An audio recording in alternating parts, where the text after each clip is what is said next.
From the Horn Auto Center Studios, Chris Bennett's Country Climb, Star of the Week. And this week, it is Noah Silver, originally from our great state of Arizona, and now making big things happen in Nashville, Tennessee. Noah, thank you so much for joining us. Thank you so much for having me. Excited to be here. Heck yeah, we like to start each interview with a little icebreaker game called Rapid Fire Questions. Here we go. Where in Arizona did you grow up? I grew up in Scottsdale. What was the first album you ever bought? Ooh, first album I ever bought on vinyl was, oh my gosh, Dark Side of the Moon, Pink Floyd. Ooh, first concert you ever went to? The Goo Goo Dolls. Dream venue you want to play? Ryman Auditorium. Favorite lyric you've ever written? Ooh, that is such... in my first EP, I wrote a song about my grandpa, who had cancer, and I fit the words metastasizing cells into a song, which is a big word to fit in, and I felt very accomplished with that one. And what is your favorite memory of Arizona? Probably long drives to Sedona. I just love the red rocks, and the views out there are just unmatched. Nowhere more beautiful in the world. What's your favorite thing about living in Tennessee now? I think just being surrounded by country music at all times, nonstop. And what's the best gig you've ever played to date? Best gig I've ever played to date, the Bluebird Cafe, for sure. That place is classic. I was doing some research on there. It looks so cool. It's like a little 90-seat listening room, it's called. And you get to just sit and listen to these great songwriters, right? Yeah, no, it's incredible. It was on the bucket list for a long time, and then I got to do it year and a half ago, something like that. And it's pretty incredible. When did you start doing music, and when did music grab a hold of you? It's a great question. Music was a part of my life since I was very young. My grandfather was a musician, and probably the earliest memory that I have is sitting on a little wooden bench sitting next to my grandpa while he taught me how to play like chopsticks and all of those beginner songs on the grand piano. And then from there it turned into piano lessons and guitar lessons, and I started singing and was working at that for a while. And then it wasn't until I was about 16 years old when I started like really getting into it. And unfortunately, around that time, my grandfather was diagnosed with cancer. He, by the time they caught it, it had metastasized to his brain, which rendered him unresponsive. And while he was in hospice end-of-life care, my family and I would go and visit him every day. And I would bring my guitar, and we would all gather around his bedside and sing all of his favorite songs to him. And it was kind of this beautiful moment of me taking this gift of music that he had brought to me so many years ago and bringing it back to him. And just seeing the impact of that really inspired me. There were other patients at the hospice facility who were asking their nurses to wheel them out into the hallways so that they could come and listen to the music.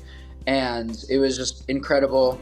That inspired me to start volunteering with an organization called Musicians on Call, which brings music to the bedsides of hospital patients. And so I started volunteering there pretty regularly. I've been a regular volunteer of theirs for the last 9 years now.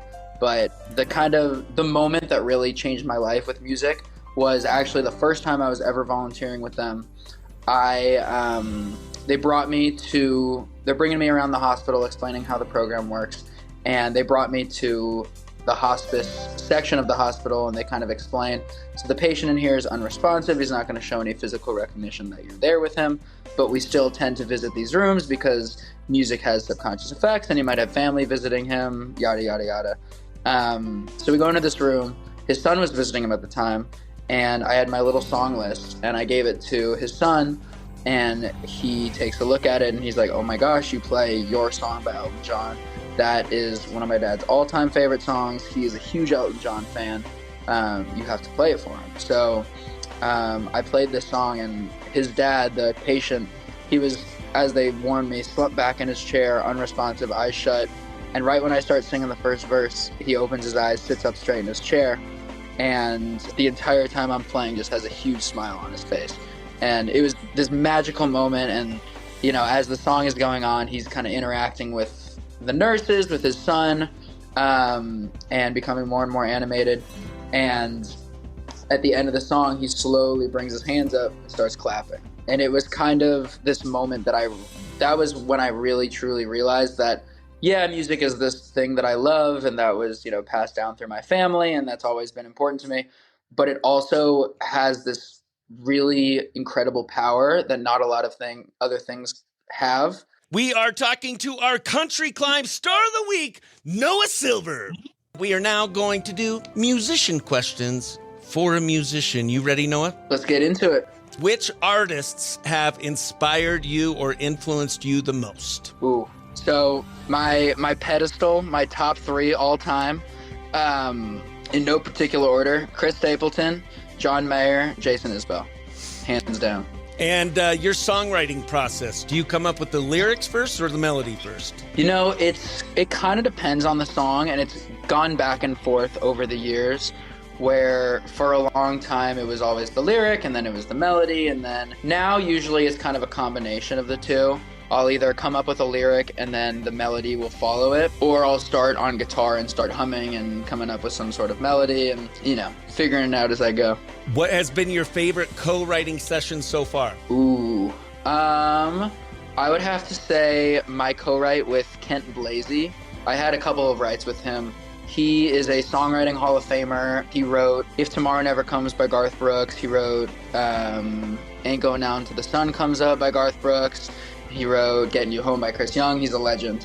And he was the one who actually invited me to have my debut at the Bluebird Cafe, which was a magical moment. And then I got to write with him a couple times after that, and actually just released the song, one of the songs that I wrote with him. But writing with him was a surreal experience, and just being in the same room as a legend, working with him at what he's best at, and it was awesome. That's amazing. What song did you write with him that you recently released? It is called The Only Ones Who Know. It was funny. Going into that write, I was a little nervous because, well, you know, I hadn't written with the Songwriting Hall of Famer before. So as you can imagine, I was a little, you know, nervous. But I go in at 10 a.m. and I sit down at the kitchen table, and he's like, "All right, Noah, what do you want to write about today?" And I was like, "Well, you know, I have this idea for a murder ballad that I've been kind of sitting on and wanting to play around with for a little while." And he looks at me, he's like, "Oh, okay, so it's, let me get this straight. It's 10 o'clock a.m. in the morning, and you're in the mood to murder someone right now." And I was like, yes, sir. Yes, I am. And then we wrote the song. We are talking to our Country Climb Star of the Week, Noah Silver, and we've had some fun with you. We've learned about your country climb, and now we're going to hear a new song from you that I absolutely love. It is called Rock is Rollin'. Tell us, how did this one come about?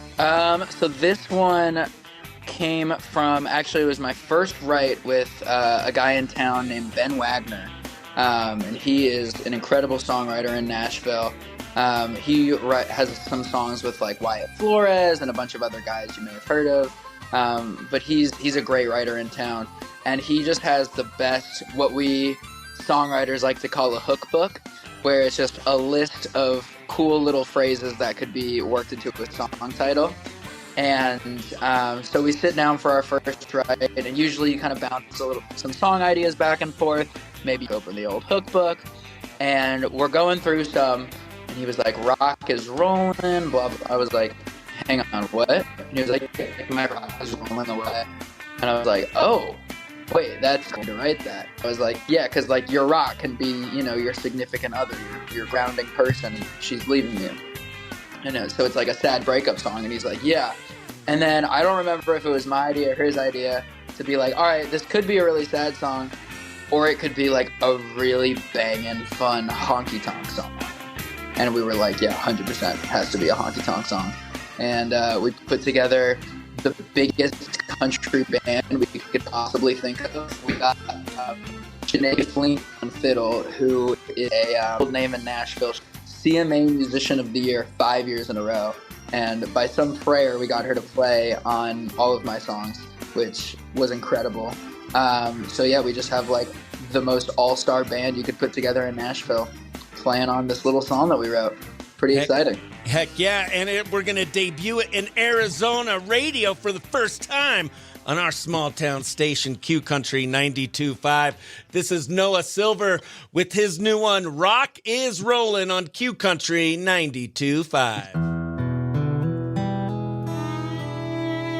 She was my foundation, my shelter in the storm. I was trying to buy a diamond at her favorite jewelry store, but that takes a lot of money, so I bet everything I had. And when I lost it all, I guess she was pretty mad.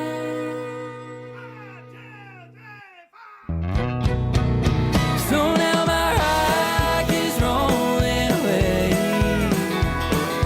Packed up all her things and now she's on the interstate. I would have traded anything just to make her stay. Now my rock is rolling away. I tried texting, I tried calling. She won't pick up the line. She ain't here to ground me, so I keep on getting high. I've been tearing down the whole damn town, got nothing left to lose, nothing else to lean on but the booze, because my rock is rolling away. Packed up all her things and now she's on the interstate. I would have traded anything just to make her stay. Now my rock is rolling away. Yeah.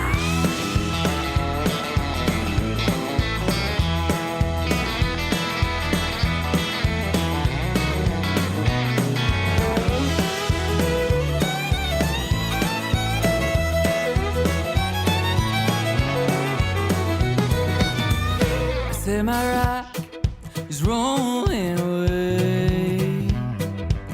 Left me here with nothing but my honky-tonkin' ways. Now I'm drinking every night and getting stoned every day. 'Cause my rock is rolling, my rock is rolling, yeah, my rock is rolling away. Packed up all her things and now she's on the interstate. I would have traded anything just to make her stay. Now my rock is rolling away. I said my rock is rolling away.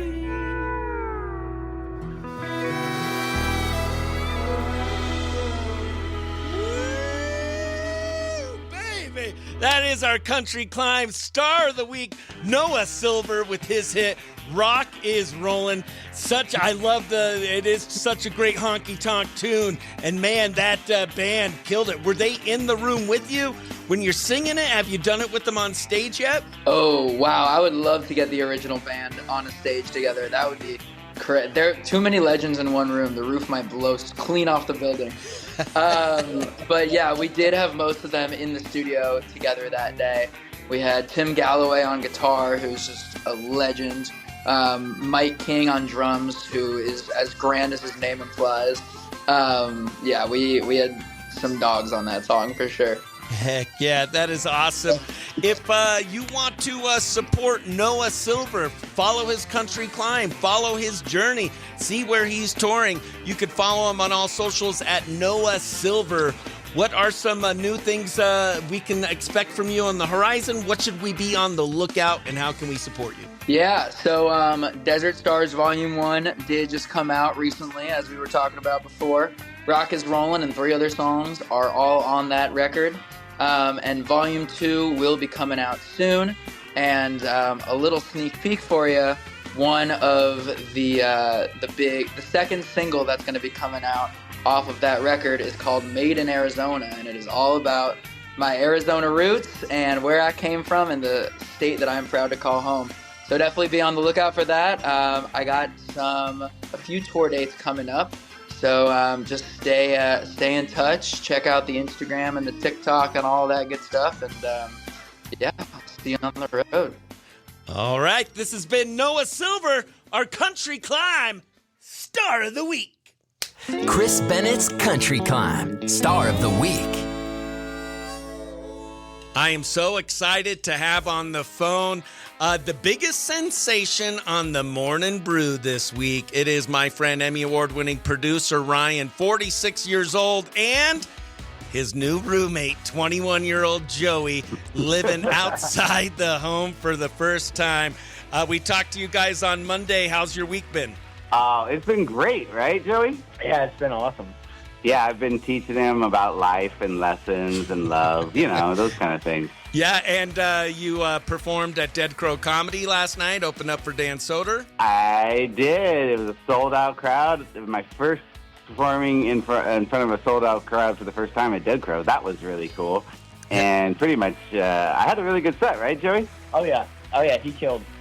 And what about you, Joey? You do any comedy, anything exciting happen in your life this week? No, it was just practice at open mics, but I did get to do sound for Soder yesterday, so I thought that was really cool. Heck yeah, and you run security too, so if anyone's talking, you kick them out, right?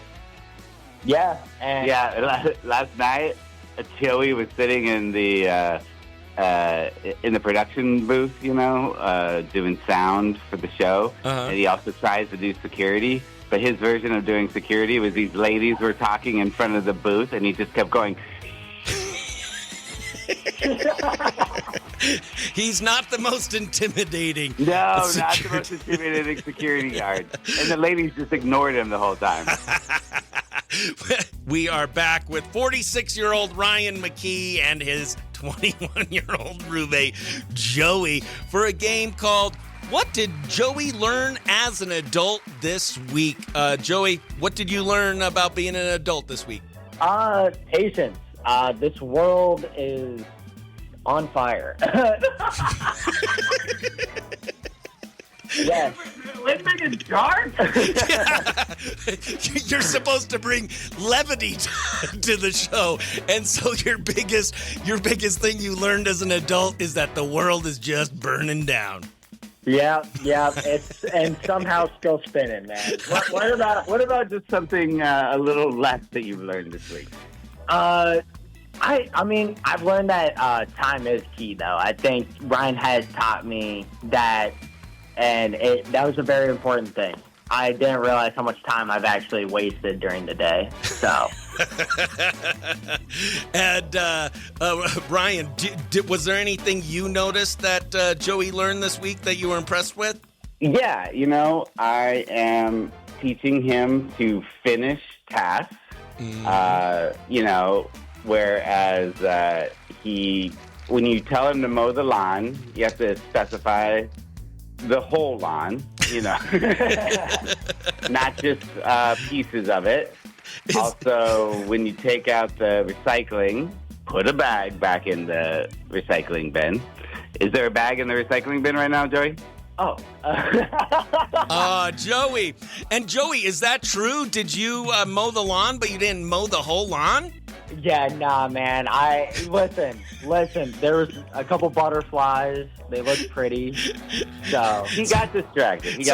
So you didn't think I should probably mow the whole lawn? Well, he had parked his car on the lawn. Oh. So he didn't think to move his car.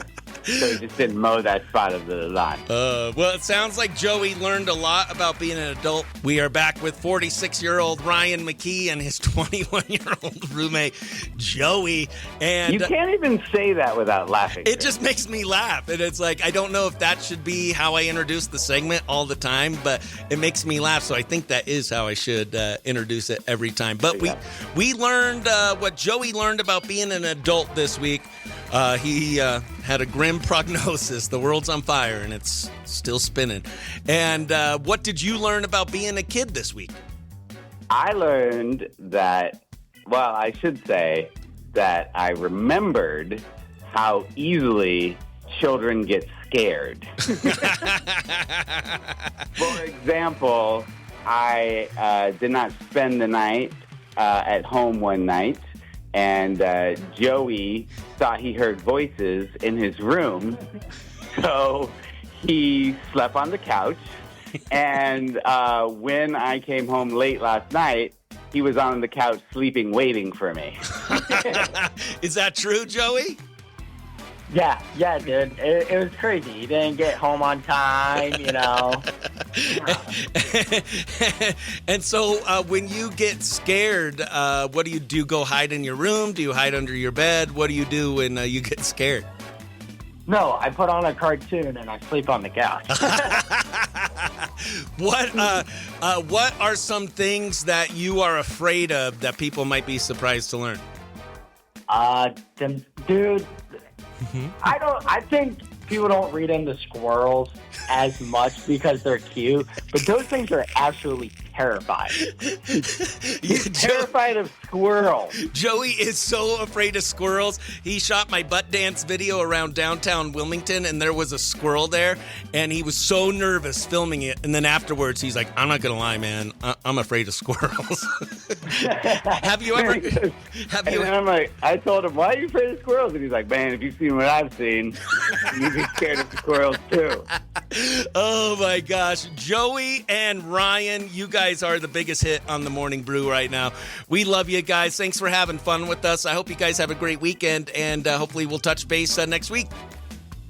Sounds good. All right. We love you guys. Bye. Bye.